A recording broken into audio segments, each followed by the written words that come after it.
بسم اللہ الرحمن الرحیم۔ صرف 5 منٹ کا مدرسہ قرآن و حدیث کی روشنی میں 32واں دن 2 صفر المظفر۔ نمبر 1 اسلامی تاریخ۔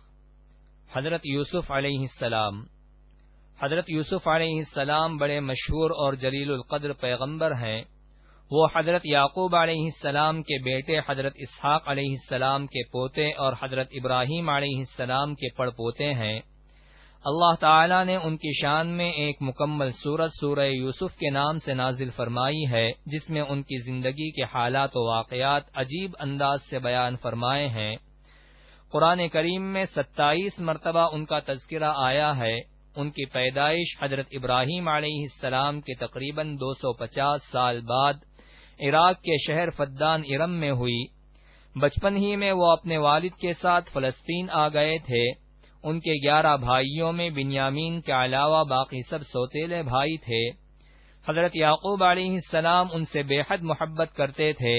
کسی وقت بھی ان کی جدائی گوارا نہ تھی، کیونکہ شروع ہی سے ان کی فطری صلاحیت دوسرے بھائیوں کے مقابلے میں بالکل ممتاز اور روز روشن کی طرح ظاہر تھی۔ حضرت یعقوب علیہ السلام ہونہار فرزند کی پیشانی پر چمکتا ہوا نور نبوت پہچانتے تھے اور وحی الہی کے ذریعے اس کی اطلاع بھی پا چکے تھے۔ اللہ تعالی نے انہیں نبوت کے ساتھ حکومت و سلطنت سے بھی نوازا۔ نمبر 2 حضور صلی اللہ علیہ وسلم کا معجزہ۔ آپ صلی اللہ علیہ وسلم کی پکار پر پتھر کا حاضر ہونا۔ ایک مرتبہ حضرت اکرمہ رضی اللہ تعالی عنہ، جو ابھی اسلام نہیں لائے تھے، رسول اللہ صلی اللہ علیہ وسلم کے ساتھ چشمے کے کنارے پر تھے۔ انہوں نے دوسرے کنارے پر پڑے ہوئے ایک بڑے پتھر کی طرف اشارہ کر کے رسول اللہ صلی اللہ علیہ وسلم سے کہا، اگر آپ سچے ہیں تو اس پتھر کو اپنے پاس بلا لیجئے کہ یہ پانی میں تیرتا ہوا آپ کے پاس آ جائے۔ چنانچہ رسول اللہ صلی اللہ علیہ وسلم نے اس کی طرف اشارہ کیا۔ وہ چٹان اپنی جگہ سے اکھڑی اور پانی میں تیرتی ہوئی رسول اللہ صلی اللہ علیہ وسلم کے سامنے آ کر رکی، اور اس نے آپ صلی اللہ علیہ وسلم کی نبوت کی گواہی دی۔ پھر آپ صلی اللہ علیہ وسلم نے حضرت اکرمہ سے فرمایا، تمہارے لیے اتنا ہی کافی ہونا چاہیے۔ اکرمہ نے کہا، ہاں، اگر یہ پتھر اپنی جگہ واپس بھی چلا جائے۔ رسول اللہ صلی اللہ علیہ وسلم نے پھر اسے اشارہ کیا تو وہ اپنی جگہ واپس چلا گیا، مگر پھر بھی اکرمہ اس وقت مسلمان نہ ہوئے، البتہ فتح مکہ کے وقت مسلمان ہو گئے۔ نمبر 3 ایک فرض کے بارے میں، مسجد میں داخل ہونے کے لیے پاک ہونا۔ رسول اللہ صلی اللہ علیہ وسلم نے فرمایا، کسی حائضہ عورت اور کسی جنوبی یعنی ناپاک آدمی کے لیے مسجد میں داخل ہونے کی بالکل اجازت نہیں ہے۔ فائدہ، مسجد میں داخل ہونے کے لیے حیض و نفاس اور جنابت سے پاک ہونا ضروری ہے۔ نمبر 4 ایک سنت کے بارے میں، بیمار کو دعا دینا۔ رسول اللہ صلی اللہ علیہ وسلم جب کسی مریض کی عیادت کرتے تو فرماتے، لا بأس طہور انشاء اللہ، ترجمہ، گھبراؤ نہیں، انشاءاللہ اچھے ہو جاؤ گے۔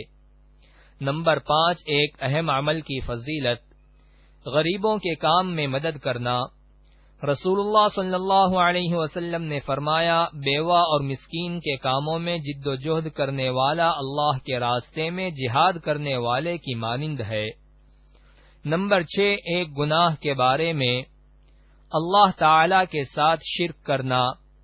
قرآن میں اللہ تعالی فرماتا ہے، بلا شبہ اللہ تعالی شرک کو معاف نہیں کرے گا، شرک کے علاوہ جس گناہ کو چاہے گا معاف کر دے گا، اور جس نے اللہ تعالی کے ساتھ کسی کو شریک کیا تو اس نے اللہ کے خلاف بہت بڑا جھوٹ بولا۔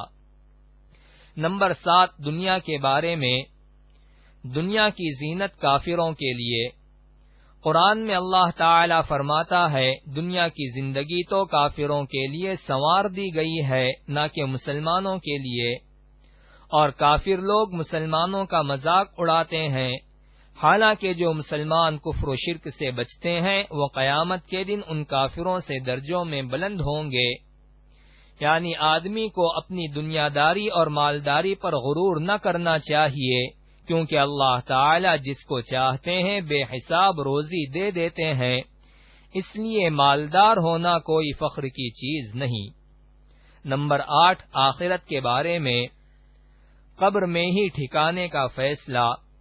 رسول اللہ صلی اللہ علیہ وسلم نے فرمایا، جب تم میں سے کوئی وفات پا جاتا ہے تو اس کو صبح و شام اس کا ٹھکانہ دکھایا جاتا ہے، اگر جنتی ہو تو جنت والوں کا، اور اگر جہنمی ہے تو جہنم والوں کا ٹھکانہ دکھایا جاتا ہے۔ پھر کہا جاتا ہے یہ تیرا ٹھکانہ ہے، یہاں تک کہ اللہ تعالی قیامت کے دن تجھے دوبارہ اٹھائے۔ نمبر 9، طب نبوی سے علاج، شہد اور قرآن سے شفا۔ رسول اللہ صلی اللہ علیہ وسلم نے فرمایا، تم اپنے لیے شفا کی 2 چیزوں یعنی شہد اور قرآن کو لازم پکڑ لو۔ نمبر 10، نبی صلی اللہ علیہ وسلم کی نصیحت۔ رسول اللہ صلی اللہ علیہ وسلم نے فرمایا، اللہ تعالی رات کے آخری حصے میں بندے سے بہت زیادہ قریب ہوتے ہیں، اگر تم